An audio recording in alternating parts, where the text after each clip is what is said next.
Hello everyone, welcome to another episode of Music Theory Intermediate. Today, we're continuing our understanding of figured bass by looking at the notation of seventh chords. It isn't required to watch my first video on figured bass to understand this one, but you may find it helpful. There will be a link in the description and in the top right hand corner of this video. Just like with triads, certain numbers are omitted when reading chords, even when there are 4 notes. Generally speaking, 5s and 3s are not written down, but that isn't always the case with seventh chords. I will show each inversion of the seventh chord notated 3 different ways. The leftmost chord will show the chord analysis, the middle will show the common figured bass, and the rightmost chord will show all of the numbers for the figured bass. We will be in bass clef, and we'll use the chord A7. There are 4 different orientations for seventh chords. For a root position seventh chord, the notes from bottom to top are A, C sharp, E, G. The figured bass is just a 7 for a seventh chord in root position.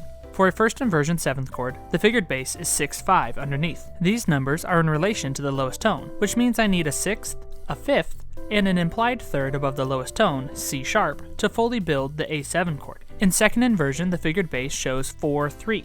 This is the first inversion to have an implied 6 within its ranks. Finally, in third inversion, the figured bass is 4-2, once again with an implied 6. Even more so than with triads, I think it is best to just memorize what each of the numbers imply for each of the seventh chords. Which numbers get omitted are unique for figured bass, and I find that to be confusing personally. I would just remember that 7 is root position, 6-5 is first inversion, 4-3 is second inversion, and 4-2 is third inversion. As the old saying goes, practice makes perfect. So let's practice. I will put a note and figured bass. You try to analyze the chord. I will do 2 sets of 2 chords. There will be a 5-second countdown before the answers are revealed. Remember to follow the key signature. Best of luck!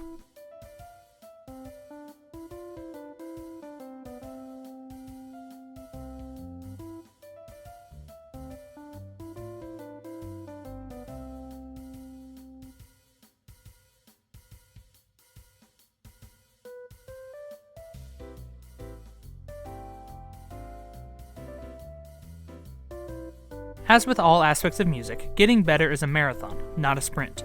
Take your time to make sure you understand the material and then practice it over and over again until it becomes easier. Then, find ways to make it challenging again.